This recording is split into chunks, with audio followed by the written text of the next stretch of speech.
Well, Frank Borgia was a member of our family, and he had an argument with another member, and they both went to the boss, and the boss decided to kill Borgia. And that's the way it is, you know. Borgia might have been right, I don't know, but they called me and told me to go to San Diego with Frank, and we was going to clip Frank Borgia.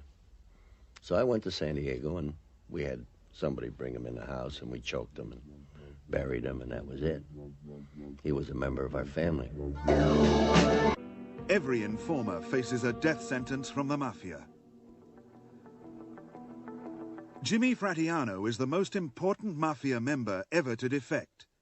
He now has to be protected from the hitmen of the mob. I just take my chances, try to stay away from them, go someplace where they can't find me, just live as long as I can. You know, when they find you, bye-bye, baby. Aladina Fratianno, alias Jimmy the Weasel, born Naples, Italy, 1913. He was chosen for membership of the Los Angeles crime family, and with 4 other candidates, he went through the traditional secret rite. 5 of us went to a winery on Western Avenue in Los Angeles, and they took me in first. They take you in one at a time, and there was like 40, 50 members of the family there, and the boss would be in the front end with the underboss, the consiglieri, and the capos, all on one side, and around the table there was the soldiers. Well, in the middle of the table they had a gun and a sword cross one another. So they bring you in there, and so you hold hands, everybody stands up, and you tie each other's hands. And then the boss says something in Italian that lasts maybe a couple minutes. And after that, they prick your finger with the sword, draw blood. Then they take you around to each member of the family. You kiss them on the cheek, you introduce you, and you're a made member of La Cosa Nostra. I said, Louis, come on, we'll have a cup of coffee, you know. He's got the money. So as he went in, one guy put his arm around him, Frank Bump and I put the rope on him, and we killed him. That was it. We choked him. There was about eight, 9 people there. Why were they there? Well, I don't know. They were there, you know how they meet or something like that, and they heard that I was coming in with Russian Louis, so they stayed. They were all members of our family, see. So they just stayed. They didn't have to be there. You know, it was just something that they happened to be there, and they just waited around, see. See, most people would prefer not to be around when they see someone being strangled. Well, not people in the family. They're killers themselves, you know. So it didn't mean nothing. Kind of like a cabaret. Yeah, just like a little performance, see? Like a magician. Something disappears, then it comes back. And in this case, nobody comes back? No, they don't come back, yeah. Yeah. So they says Santa would be the logical guy to have it done because he was in Cuba all the time.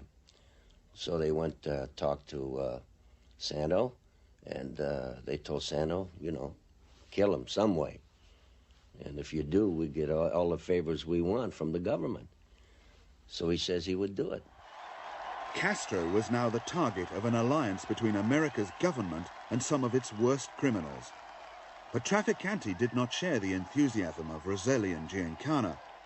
The plot to kill Castro withered away. Sano could have killed him in a minute. You know, I know that Castro was running around there loose as a goose when he first took over there, you know. And there would have been no problem. But Sano just didn't want to do it. He didn't do it. Just got in trouble. You know, they start going after him. The government start going after him. So he just took off. Left the country. Johnny told me he had a lot of money when he left, a few $1 million, $2 or $3 million. I understand that Mexico just ripped him off. Your boss, Jimmy Fratianno. Ayupa tested you, didn't he? He gave you a description. Yeah, he kind of gave me a test, yeah. Tell us about to see what how I felt, you know, about the killing of Roselli. He said, Jimmy, he said, remember that guy? He says he was going like this with his finger, right? The guy they found in the barrel. He said, what's his name? He's looking at me in the eye, and I'm looking at him, right? I said, who are you talking about? Roselli? Oh, yeah, Johnny, what do you think of that? And he's still looking at me, right? It's one of them things, yeah. What are you going to do? You know, he was waiting what my reaction would be, you know. And he used some you know, he was a hot-tempered guy. And he was talking, I think, to Meyer. And he told him, the hell with him, you know. And he just used four-letter words and just got in an argument with him, and he hung up the phone on him. Then 5 or 6 months later, they killed him. And you think that the old boyhood friendship with Lansky would have meant nothing? Oh, hell no. No. When they order a killing, what's that got to do with it? They just killed Meyer Lansky's stepson here, you know, not so long ago. Did you know that? Huh? So what the hell, what's that got to do with Meyer? You know, you got to go regardless who you are. You go, Jackson. That's it. Well, see, that's how these Jews got big. I'm going to take the Cleveland family, for instance. They had these Jews like Mo Dalitz, Sammy Tucker, Morris Kleinman, the ones that owned the Desert Inn.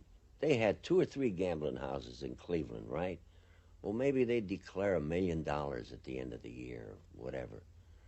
Well, you know, coming into 7, 8, 10 years, if you wanted to invest 5, 10 million in something, you could show that you made that kind of money in the past. So that's how they got successful. I think it was in 1940 or 41, they bought the Beverly Club in Kentucky.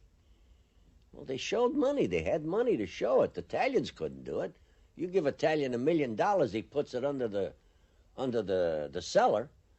Oh, how can he invest $500,000? Where did you get the money? Do you understand? So that's how these Jews got made money, because they could show money.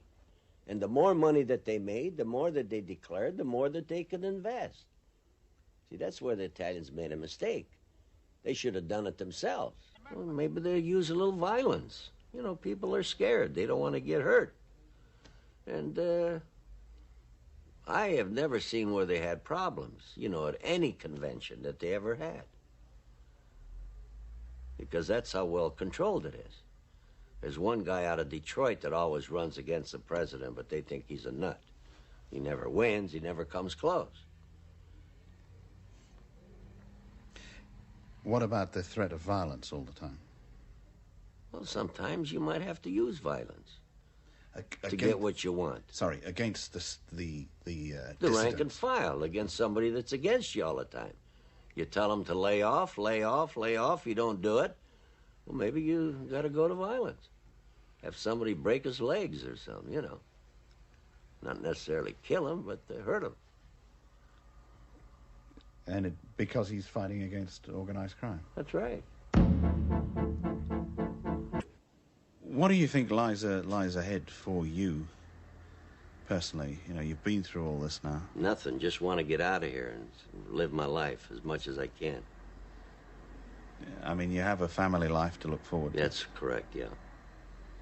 And do you think these guys will chase you all around the world? If they find you, I don't think they're going to look for you. But let them find me. I'll take my chances. It's better than being dead, you know. If I'd have stayed out, I'd have been dead, right?